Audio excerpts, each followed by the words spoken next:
자리 앉으시기 바랍니다.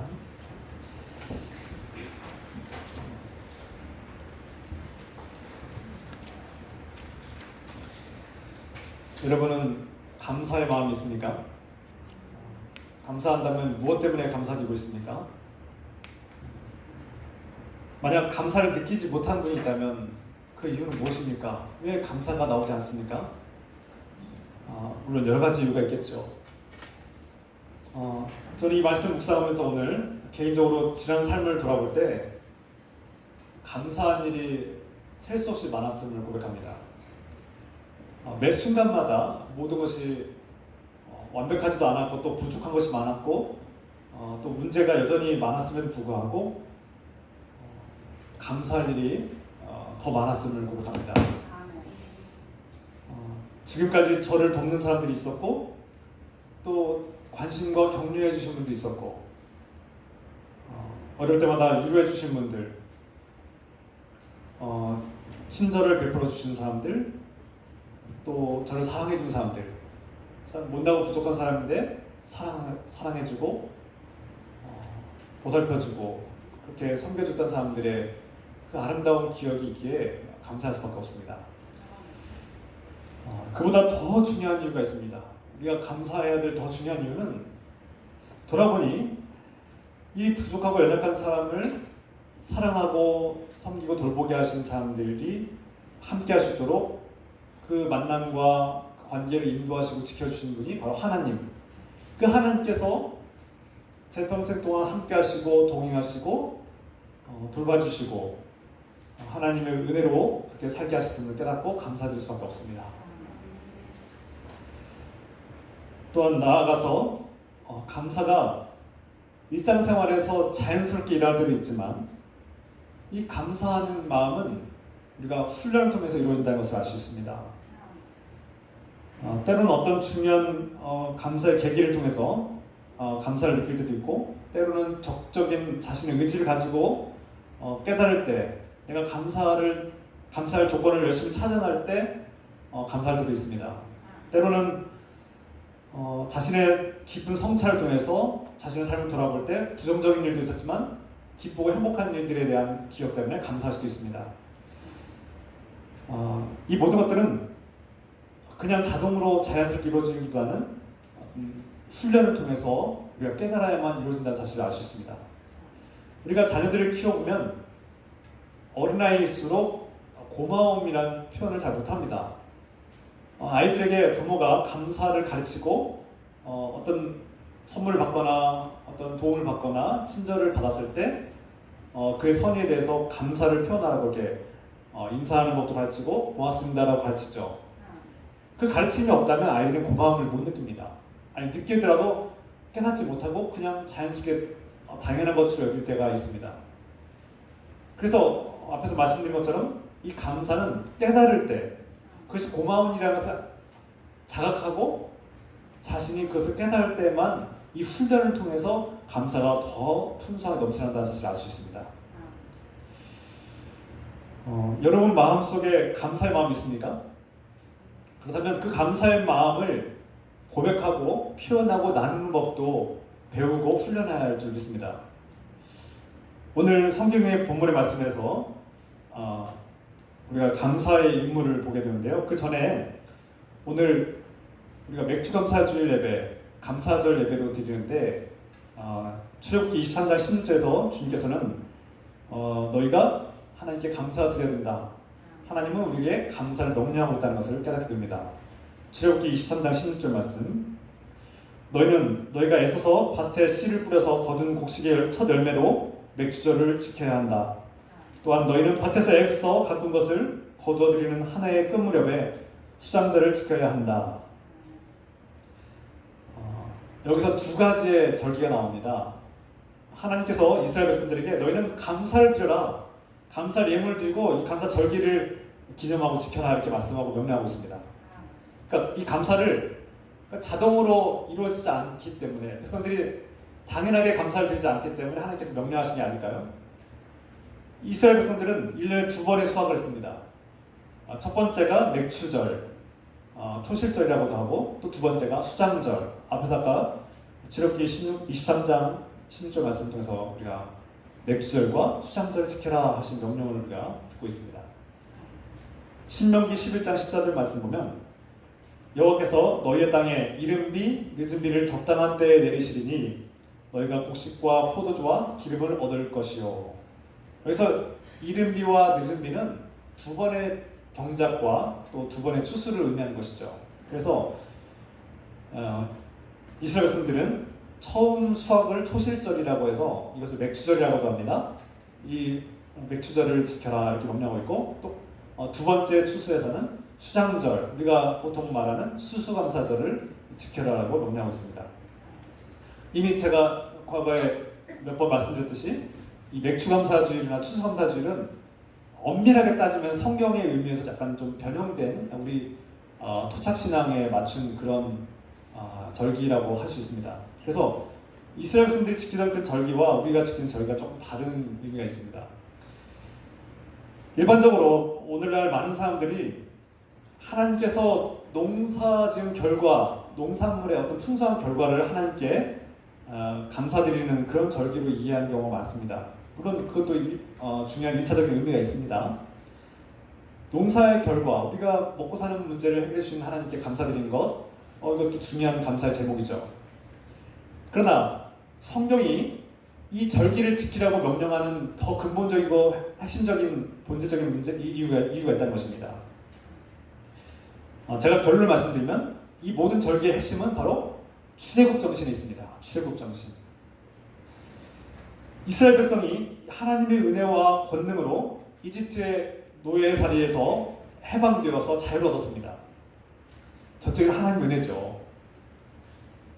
이 자유를 얻고 해방된 사건을 기념하는 일, 이것이 맥추절과 감사절, 이 수장절의 의미라는 것이죠. 이집트의 시스템에 갇혀서 어떤 인간의 본연의 그런 인간적인 삶을 살지 못하고 어떠한 도구와 부속품처럼 여겨져서 그렇게 노예로 살아가했던 이스라엘 백성들이 이제 하나님의 은혜로 해방과 자유를 얻어서 자신들에게 주어진 땅에서 자신들이 경작하고 자신들이 땀 흘려서 수고하고 노동한 그 결실과 대가를 자신들이 고스란히 누리고 그렇게 즐길 수 있는 그 기쁨을 맛보는, 그 기쁨은 어디서 온 것이냐? 바로 죄와 죽음의 권세로부터 우리를 해방하신 주님의 은혜로부터 온 것임을 고백하는 날이 바로 감사절의 핵심이라는 것입니다. 그러므로 우리가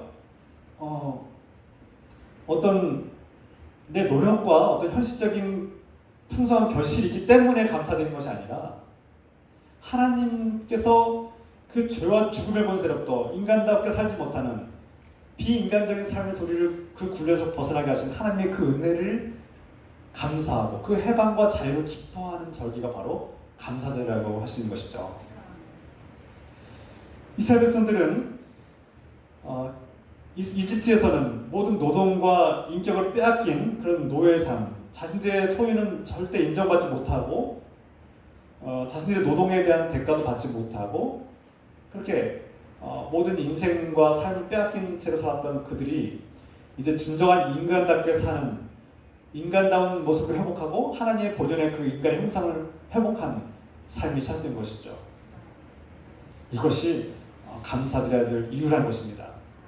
그래서 우리가 하나님께 감사드리라, 감사절기를 지키는 이유는 내가 어떤 사업이 잘 돼서, 내가 돈을 많이 벌어서, 내가 성공했기 때문에, 내 건강 문제 해결됐기 때문에 어떤 조건적인 그런 현실적인 문제 때문에 감사드리는 것보다 내 존재 문제, 하나님과의 관계에서 비롯된 감사가 본질이라는 것을 알 수 있습니다.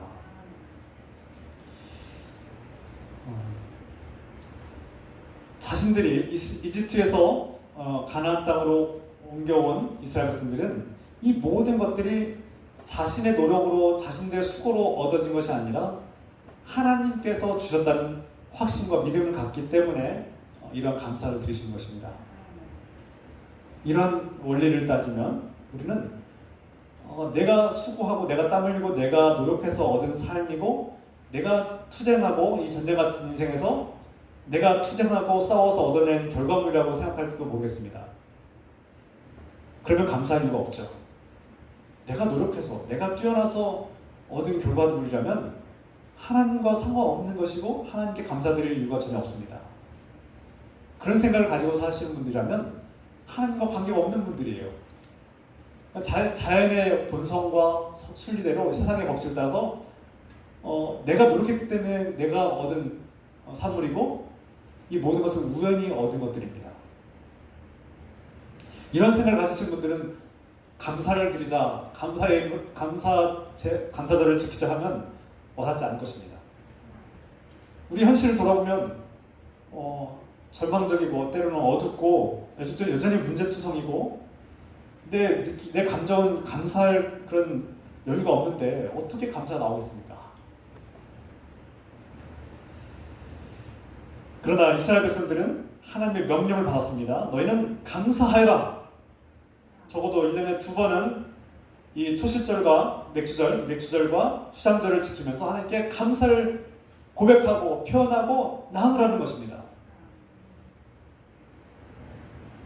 이것은 어떤 농사의 결과가 풍년이기 때문에 어떤 풍성한 결실이 많기 때문에 내가 아무런 문제가 없기 때문에 감사라는 말이 아닙니다. 때로는 농사의 결과가 흉년 때문에 정말 보잘것 없고 걱정 근심이 많은 그런 추수일지라도 내 현실이 지금 굉장히 열악하고 문제가 많고 여전히 해결해야 될 문제투성이지만 그럼에도 불구하고 하나님을 바라보고 하나님께서 내 인생을 주관하신다는 사실을 믿고 감사드리라는 말씀이 담겨있는 것이죠. 이것이 참된 기독교의 감사입니다. 하나님과의 관계 안에서 감사드리는 일은 그분으로부터 받은 것이 내가 풍족하고 완벽하기 때문에 감사드리는 것이 아닙니다. 물론 그럴 수도 있겠지만 간혹 놀라운 축복과 은혜 가운데 형통한 은혜를 받아서 감사드릴 수 있겠지만 오히려 반대로 내 상황이 지금 너무나 부족한 게 많고 여전히 어려운 문제가 많고 해결해야 될 문제들이 많지만 하나님을 바라보고 그 하나님의 사랑을 느끼며 그 하나님과의 관계 속에서 우리는 상황이 좋든지 나쁘든지 감사드릴 수 있는 그런 믿음이 있길 소망합니다.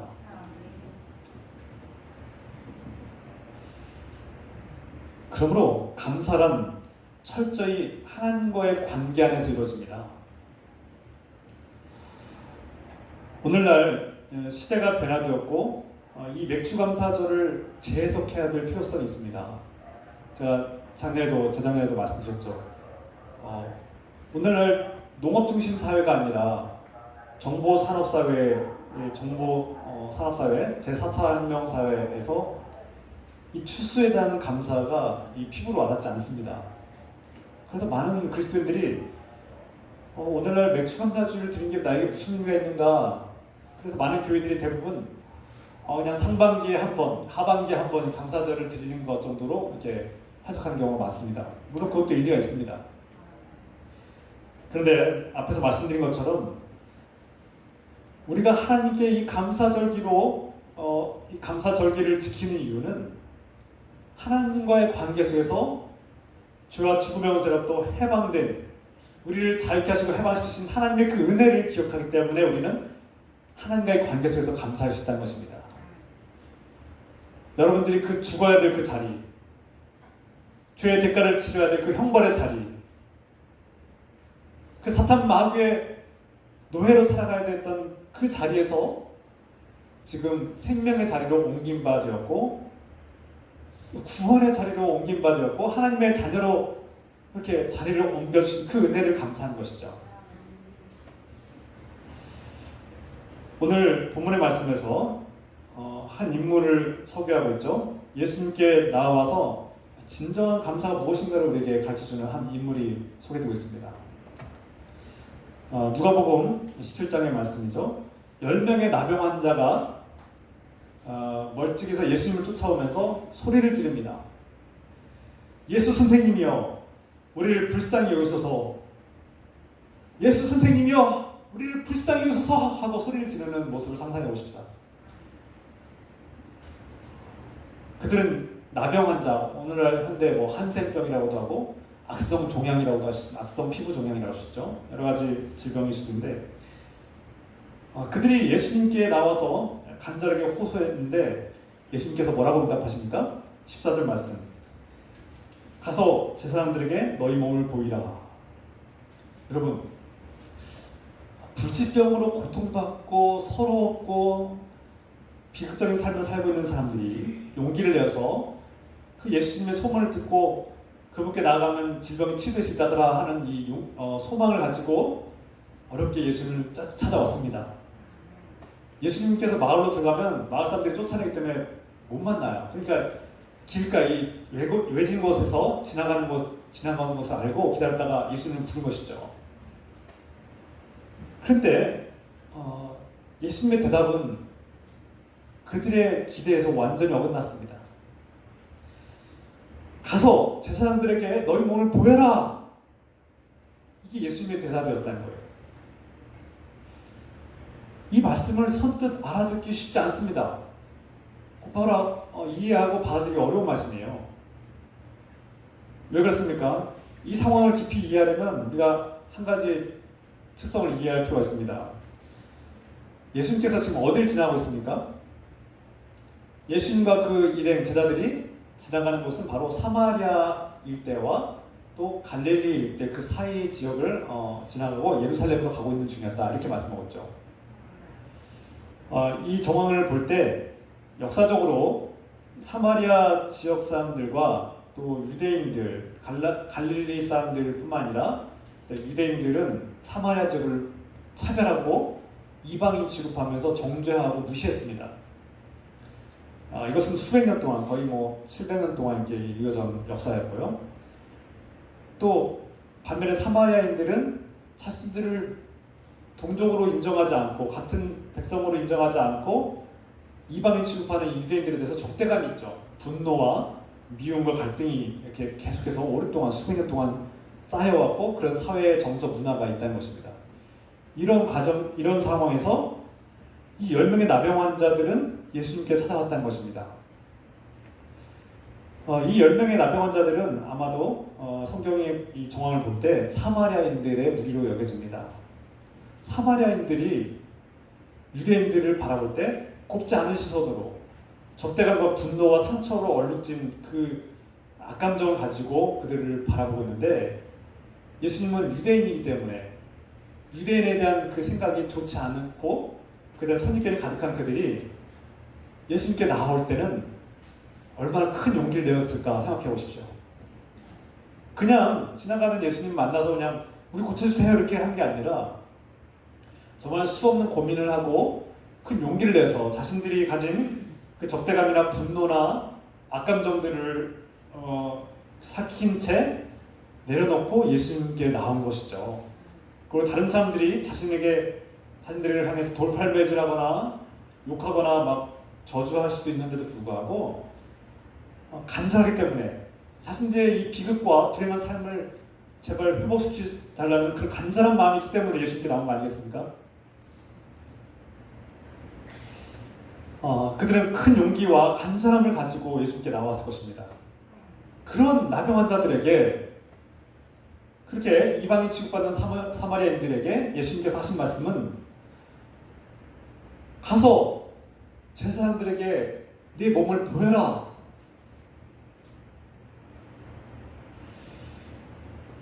그 나병 환자들이 예수님께 가까이 와서 얘기를 한 것이 아니라 성경을 보면 12절 말씀에 멀찍이 서서 예수님 곁에 선 것이 아니라 멀찍이 서서 소리 질러서 예수님을 부르고 요청했다는 것을 알 수 있습니다. 그만큼 그들이 예수님께 가까이 나아가지 못하는 어떤 사회적 장벽과 문화와 어려움들이 있다는 것을 우리가 알 수 있는데요. 예수님께서도 그들의 사마리아인들의 그 나병 환자들의 마음을 모를 리가 없습니다. 예수님도 이스라엘 백성들 유대인들과 이 사마리아 지역의 사마리아인들의 갈등과 악감정을 모를 리가 없다는 거예요. 누구나 잘 알고 계신다는 거예요. 여러분, 우리가 지금 코로나19 팬데믹 상황 속에서 지금 마스크를 쓰고 예배드리고 가까이 가면은 막 이렇게 꺼려지고 누구 이렇게 손이라 잡으면 막 손소독 막 해야 되는 그런 시대에 살고 있지 않습니까? 여러분 누가 가까이 와서 정말 가족이 아닌 이상 누군가 가까이 와서 막 이렇게 막 가까이 와서 대답하고 막 마스크 안 쓴 사람이 가까이 오면 어떻습니까? 우리도 모르게 본능적으로 이렇게 멀리 하지 않습니까? 여러분 코로나19도 그런데 그 당시에 난용 환자들은 더 혐오스러운 존재로 사람들이 멀리하는 존재였습니다. 이것을 예수님께서 모를 리가 없다는 거예요. 누가 잘 알고 계신 예수님께서 왜 그들을 따스하게 받아들이지 않으시고 다른 사람들처럼 그래 네가 고생이 많았다. 주님께서 너를 사랑하신다. 내가 너의 죄를 용서하노라. 내가 너를 낫기를 원하노라. 이렇게 말씀하지 않으시고 가서 제사장들에게 내 몸을 보이라고 말씀하신 거예요. 무슨 뜻입니까? 예수님의 말씀은 내게 율법을 지키라는 명령입니다.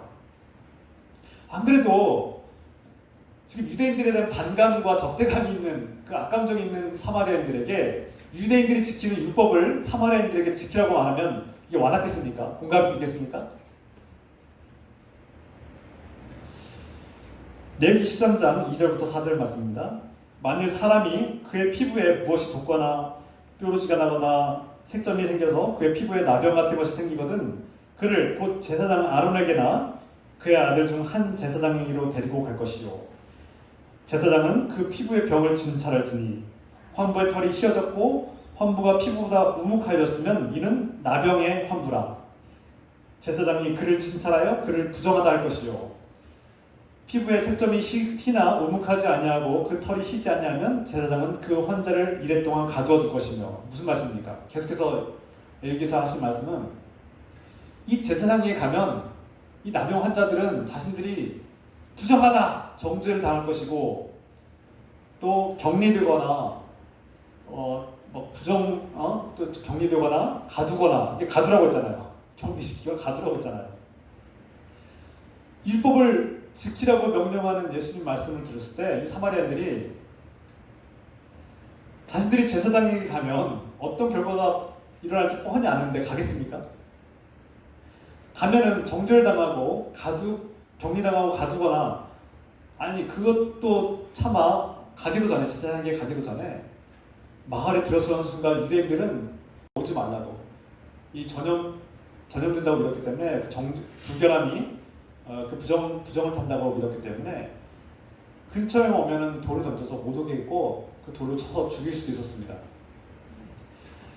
그런 정서와 문화 속에서 이 사마리아 나병 환자들이 유대인의 제사장에게 가는 일은 상상하기 어려운 일이죠. 순종하기 어려운 일이라는 뜻입니다. 성경을 보면 그 나병 환자 10명이 예수님 말씀을 듣고 네, 제가 순종하고 믿음으로 나아가겠습니다. 이런 결과가 없습니다. 그들이 제사장에게 갔다는 말씀이 없어요. 어떤 상황도 그런 말씀 없습니다. 제가 해석할 때 그 사마리아 10명의 나병 환자들은 예수님 말씀을 듣고 몹시 실망하고 또 분통을 터뜨리면서 역시나 유대인들은 역시나 안 돼 하면서 더 악감정을 가지고 분노하면서 상처를 받고 그 거부당했다는 상처와 괴로움을 안고 자신들의 거처로 돌아가지 않았을까요? 분노하고 원망하면서 하나님은 없다. 하나님은 우리를 사랑할 리가 없어. 우리가 나병에 걸렸을 때 비참하고 불행하게 살고 있는데 하나님은 우리를 사랑하지 않는다고 그들 안에 하나님이 없다고 그들은 생각했을 것입니다. 혹시나 해서 예수님을 찾아갔고 예수님 안에 하나님이 있고 예수님의 하나님의 사랑을 통해서 우리를 고쳐줄까 하는 희망을 가지고 일만의 희망을 가지고 찾아가긴 했는데 그분의 대답은 제사장에게 가서 몸을 보이라고 했으니 자신들에겐 거부감이 들죠. 공감도 되지 않을 뿐더러 거부감이 들고 앞에서 말씀드린 그런 온갖 부정적인 생각들과 감정들이 휘몰아쳤을 것이 분명합니다. 그런 마음으로 제사장에게 간 것이 아니라 그냥 돌이켜서 그런 막 부글부글 끓는 마음으로 돌이켜서 가지 않았을까요? 그런데 여기에 놀라운 애가 있습니다. 그 10명의 나병 환자들이 예수님 말씀에 순종했다는 증거가 전혀 없는데도요, 주님 말씀을 믿고 그대로 순종하고 제사장에게 갔다는 말씀은 없는데도 불구하고 그냥 길을 가는 중에 그런 부글부글 끓어오르는 여전히 악감정과 부정적인 생각들로 가득한 그들이 갑자기 치유된 것입니다. 할렐루야. 이게 은혜입니다. 이것이 하나님의 은혜입니다. 우리가 선하기 때문에, 우리가 완벽하게 순종했기 때문에, 우리가 선한 일을 많이 했기 때문에 하나님께서 우리에게 기적을 주신 것이 아니라, 우리의 노력으로 얻는 것이 아니라 거저받는 것입니다. 은혜란 거저받은 선물이죠. 여러분들이 선한 일을 많이 했기 때문에, 도덕적으로 훌륭하기 때문에 주님께서 자녀를 삼아주셨습니까? 아니라는 겁니다. 우리는 그냥 우리의 삶을 살았을 뿐입니다. 뭐가 옳고 그른지도 모르고, 무엇이 진리인지 무엇이 가짜인지도 모르고 살았습니다. 자기 멋대로 살았죠. 자기 욕망을 위해서 살았습니다. 그러나 주님께서는 우리를 치유해 주셨고, 우리를 택하여 주시고 구원의 생명의 은혜를 베풀어 주셨습니다. 할렐루야. 그래서 우리는 감사하는 것이죠. 우리가 신앙생활을 하다 보면 그 10명의 나병 환자들처럼 비슷한 상황을 경험할 때도 있습니다. 우리의 상황과 마음은 여전히 고통이고, 여전히 잠 못 이루는 문제가 있고, 여전히 때로는 분노가 치솟아오르고, 과거에 나에게 상처를 준 그 원수 같은 사람의 상처는 아직 치유되지 않았고, 내 상황을 보면 여전히 절망적일 수도 있습니다. 생기가 어려운 분들, 직장을 잃은 분들, 사업이 실패하신 분들, 건강에 심각한 문제가 생기신 분들, 이런 문제가 아직 해결되지 않았는데 어떻게 감사할 수 있겠습니까? 이런 어두운 상황 속에서 우리가 답답한 나머지 예수님을 찾고 기도하는데, 그 문제가 해결된다고 우리는 믿고, 예수님은 우리 문제를 해결해 주셔, 하나님 우리에게 복을 주시고 형통을 인도하시는 분이라고 믿고 기도했는데 그 결과가 어떻습니까? 대부분은 그 문제가 해결되지 않을 때가 많아요. 기도해 보신 분들은 알겠지만, 기도하고 곧바로 해결되는 경우는 드뭅니다. 물론 가끔 있습니다만, 때로는 시간이 오래 걸리고, 때로는 예수님께 문제를 해결하려고 기도했는데 오히려 문제가 해결되지는 않고 우리 안에 있는 상처나 아픔, 분노와 어떤 미움, 고통만 더 커질 때도 있습니다. 내가 숨기고 싶고 내가 드러내지 않고 싶은 그 상처와 아픔들이 자꾸 떠올라요. 기도했는데 그 상처가 지워지고 없어지는 것이 아니라 더 나를 괴롭힐 때가 있습니다. 그러나 말씀드리지만 그때야말로 은혜 받을 때입니다. 할렐루야. 바로 그 상처가 여러분들을 괴롭힐 때, 그 분노와 미움과 아픈 고통들이 여러분들을 고통스럽게 할 때, 그때야말로 하나님의 은혜가 필요한 때입니다. 그 틈새, 그 마음의 틈새에 하나님의 은혜가 깃든 것입니다. 돌과 같이 굳어진 우리 마음, 그 미움과 증오와 거부감에 대한 상처로 돌과 같이 굳어진 우리 마음에 틈새가 생기고, 갈라진 틈새에 그 하나님의 은혜가 임하는 것입니다. 그 상처와 아픔과 죄책감과 괴로움이 있을 때 우리는 하나님의 은혜를 깨닫게 되는 것입니다. 그때가 하나님의 은혜가 임할 때입니다. 예수님의 말씀을 듣고 돌아가는 10명의 나병 환자들의 반응이 어땠습니까? 앞에서 말씀드린 것처럼 그냥 떠나간 것입니다. 여기는 어떤 순종의 증거도, 말씀에 대한 믿음도 없습니다. 예수님을 믿음으로 순종했다는 결과가 없습니다. 그들이 예수님의 말씀을 기뻐하고 믿음으로 순종하지 않았음에도 불구하고 주님은 은혜를 베풀어 주셨고 그들의 부치병을 치유해 주셨습니다. 이것이 은혜입니다. 하나님을 갈망하지만 하나님은 우리가 기대하는 음성을 말씀하지 않을 때도 있습니다.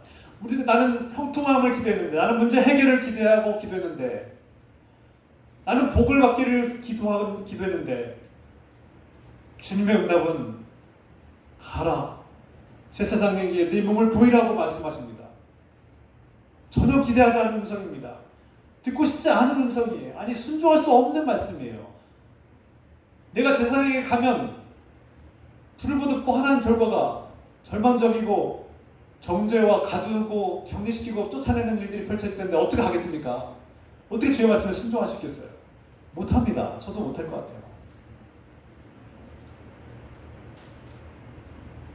그런데 주님은 우리가 순종하든 안 하든 이미 순종하기 전에 이미 우리가 순종할 수 없는 연약함을 이해하시고 하나님 말씀대로 살지 못하는 우리 연약함을 이해하시고 우리가 죄의 본성의 산 앞에서 하나님 말씀대로 살지 못하고 인간의 욕정과 정욕과 욕심대로 살고 있는 여전히 살고 있는 그 모습을 알면서도 불구하고 주님은 우리에게 은혜를 베푸신다는 것입니다. 할렐루야. 제가 하나님 말씀에 다 순종하지 못해요. 주의 말씀을 선포하지만 그 말씀대로 순종하지 못할 때가 더 많아요. 회개합니다. 그럼에도 불구하고 주님은 저를 사랑하시고 여전히 은혜를 베푸신다는 사실입니다.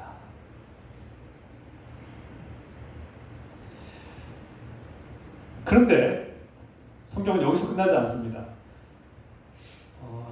길을 가던 중에 자신들의 불치병이 갑자기 사라지고 치유된 기적을 경험한 사람들 중에 단 한 명이 예수님, 이 한 명은 예수님께서 자신을 치유하셨다는 사실을 깨닫고 돌아옵니다. 자신이 치유된 이 사건이 하나님께서 하셨다고, 그리고 예수님과 관계가 되어 있다는 사실을 깨닫고 돌아옵니다. 이 단 한 사람, 사마리아인, 나병에 걸린 사마리아인은 자신의 불치병이 치유된 것은 하나님께서 하신 일이고 예수 그리스도를 통해서 이루어졌다는 것을 깨달은 것이죠. 자신에게 일어난 현상을, 이 치유된 사건을 하나님과 연결되어서 생각하고 예수님과 연결해서 해석할 줄 아는 믿음이 있었다는 것입니다. 나에게 일어난 일, 내가 어느 날 정말 고통스러운 질병이 있었는데 그게 치유가 됐어요. 좋은 약을 먹었든지 좋은 의사를 만났든지 어느 날 치유가 됐어요. 그런데 그냥 하나님과 상관없이 사는 사람들, 이 9명 같은 사람들은 아, 이거 우연히 해결됐구나. 좋은 의사를 만났네. 좋은 약발 잘 들었네. 아, 내가 노력했더니 잘 해결됐구나. 이렇게 생각하실 것입니다. 그리고 예수님께로 돌아가지 않습니다. 예수님과 결부해서 생각하지 않습니다. 그런데 이 단 한 사람, 이 예외적인 사람은 이 일은 예수님께서 하신 일인 거야. 이것은 아까 예수님께서 하신 말씀과 연결되어 있어. 내가 그 말씀을 순종하지도 않았지만 예수님과 이 역사가 하나님께서 예수님 통해서 일을 하신 거야 라고 그는 해석할 줄 아는 믿음이 있었다는 겁니다. 예수님의 대답은, 예수님의 응답은 자신들이 기대한 것과 전혀 달랐어요. 실망스러웠어요. 예수님께서 자신들을 불러서 이렇게 안수하면서 소리를 지르서 치유를 받아라, 아니면 하나님의 놀라운 은혜를 받고 축복을 비누라 이렇게 기도를 해주신 것도 아니고, 이렇게 안아주신 것도 아니고, 손을 잡아주신 것도 아니고, 유래주신 말씀도 없이 그냥 가서 제사장에게 가서 보여라 이렇게 말씀하신 게 얼마나 실망스럽겠습니까? 그럼에도 불구하고 이 자신에게 일어난 일을 예수님과 연결되어서 해석할 수 있는 이 믿음이 있었다는 거예요.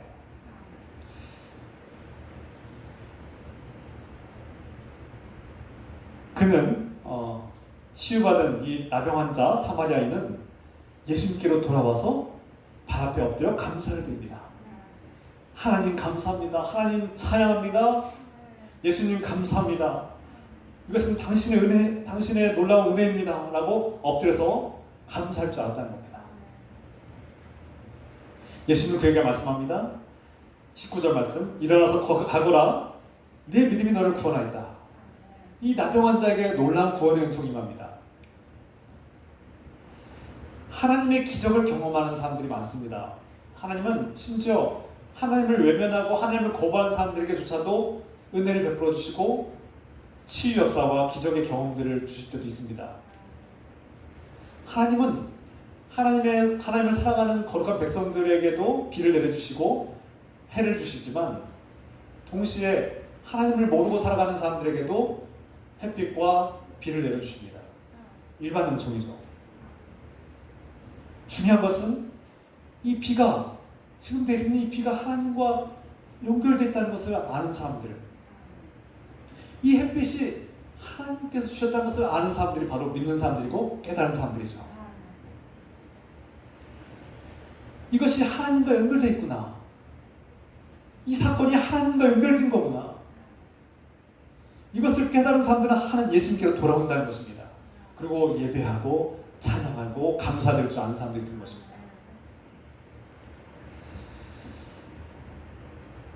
이 사마리아인의 삶을 돌아봅시다. 이 나병 환자로 살아갔던 이 사마리아인은 사랑하는 사람들과 강제로 이별해야 됐습니다. 마을에서 쫓겨나야 했습니다. 일을 하고 싶어도 일할 수 없는 경제적인 국핍과 절대적인 그런 가난과 생존의 위기 속에 거하게 됩니다. 어떻게 살겠습니까? 그 삶은 불을 보듯 뻔합니다. 불행하고 비극적인 삶입니다. 행복이라고는 찾아볼 수 없는 삶이죠. 그가 하나님을 원망하는 것도 어떻게 보면 당연하지 않을까요?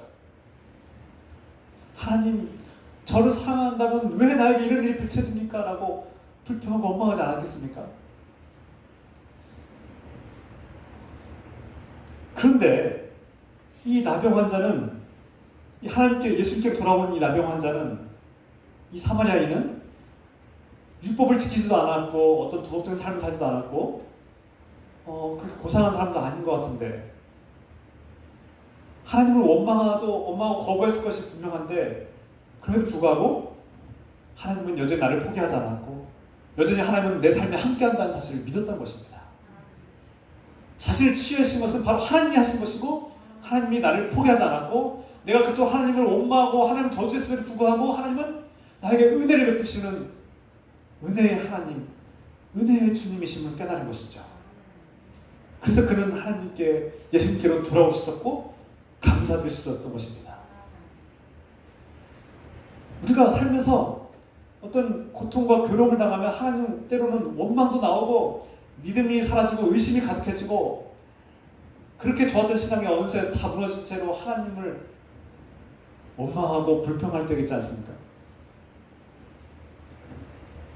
그런데 우리가 중요한 것은 나에게 일어난 이 기적 같은 일이 우연히 일어난 것이 아니라 하나님의 자비와 긍휼을 통해서 하나님이 나를 여전히 포기하지 않고 나와 함께 하신다는 그 사실을 깨닫기 때문에 그는 예수님께로 돌아오셨었고 감사하셨던 것입니다.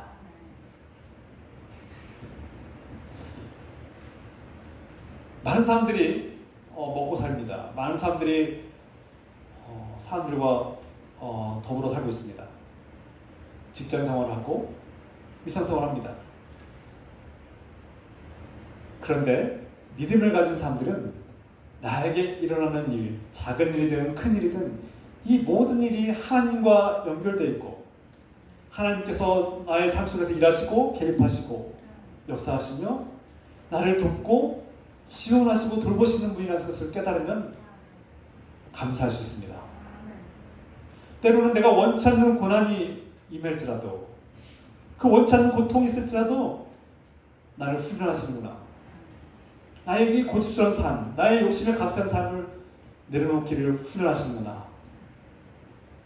내가 하나님께로 내 삶에 초점을 맞추고 하나님께로 돌아오기를 하나님께서 나를 훈련하시는구나. 이것을 깨닫는 사람은 하나님께 감사할 수 있다는 겁니다.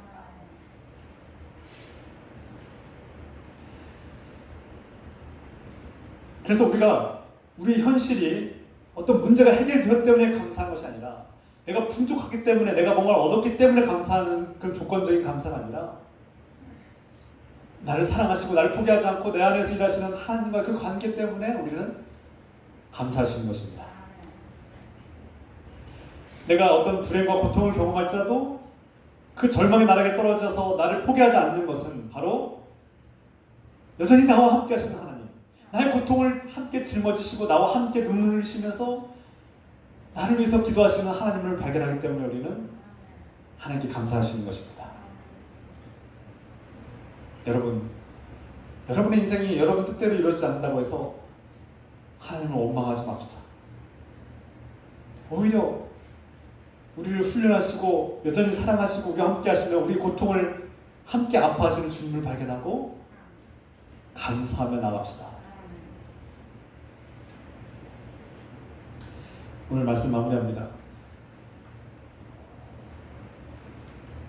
나머지 9명의 그 불치병을 앓고 있던 그 난병 환자들은 어딜 갔습니까?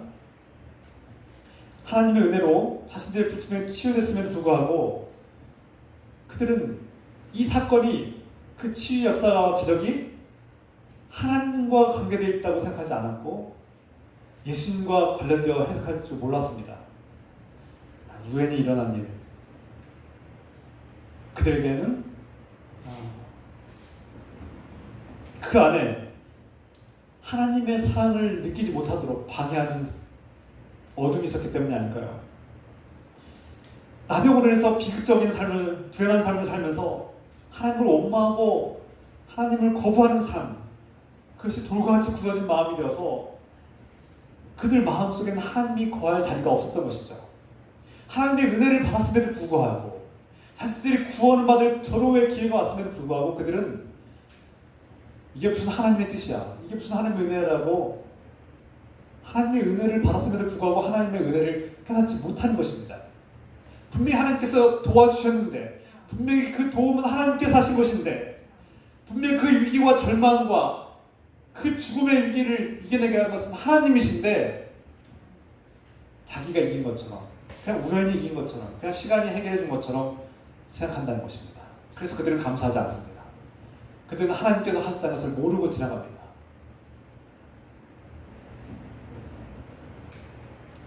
여러분,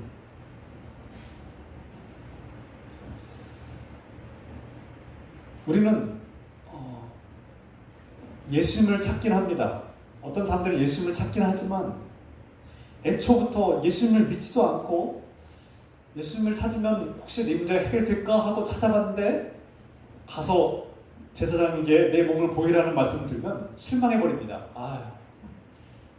내 문제가 혹시나 하고 교회 가서 말씀 듣고 신앙생활 하면 해결될까 하고 했는데 깜짝 놀라는 말씀 듣는 거예요. 설교 말씀 들었는데 예수 그리스도가 내가 알던 예수 그리스도가 아니에요.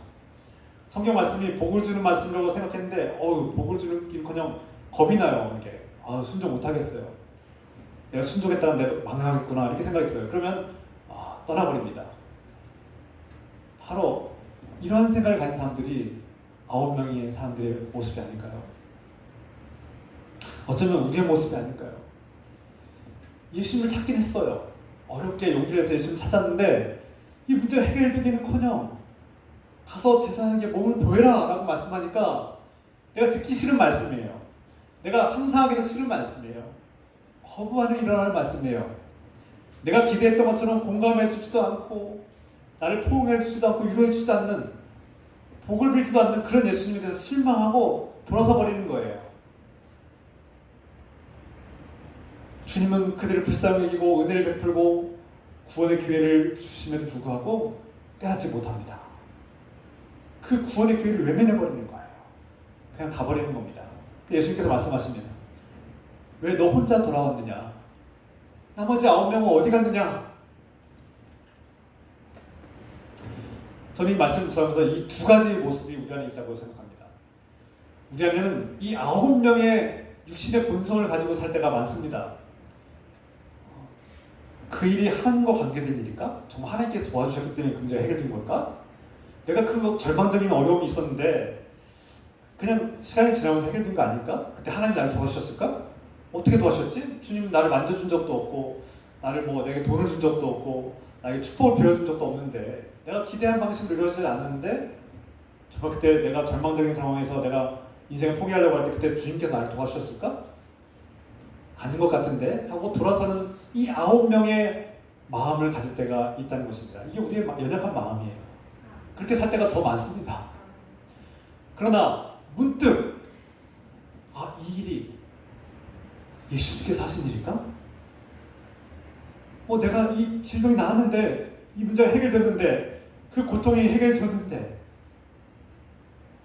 예수님께서 하신 일일까? 생각하고 예수님께로 돌아오고 이것은 하나님께서 하신 일이야 라고 깨닫고 돌아와서 예배하고 감사드리는 자는 구원의 길로 나아갈 줄 믿습니다. 오늘 말씀 마칩니다. 우리가 왜 하나님께 감사드려야 합니까? 하나님은 왜 우리 이 감사절기를 통해서 우리 자신을 돌아옵니다. 우리는 우리 현실이 좋기 때문에, 우리 상황이 훌륭하기 때문에, 만족하기 때문에, 문제가 해결되었기 때문에 주님께 나가는 것이 아닙니다. 여전히 나를 포기하지 않고 내 안에서 함께 하시며 우리 삶을 돌보시고, 때로는 우리가 원치 않는 훈련을 받아서 우리가 고통을 받고 고난을 받지만 그 고통 가운데서도 함께 하신 주님을 알기 때문에, 우리를 여전히 포기하지 않고 사랑하는 그 주님의 사랑을 알기 때문에, 믿기 때문에 우리는 주님께로 돌아와서 내게 은혜를 베푸신 그 하나님께 엎드려 경배하며 감사드리시는 것입니다. 일어나서 가거라, 내 믿음이 너를 구원하니라. 이 음성이 오늘 저와 여러분 가운데 들려주시길 우리 주 예수 그리스도의 이름으로 축원합니다. 기도합시다.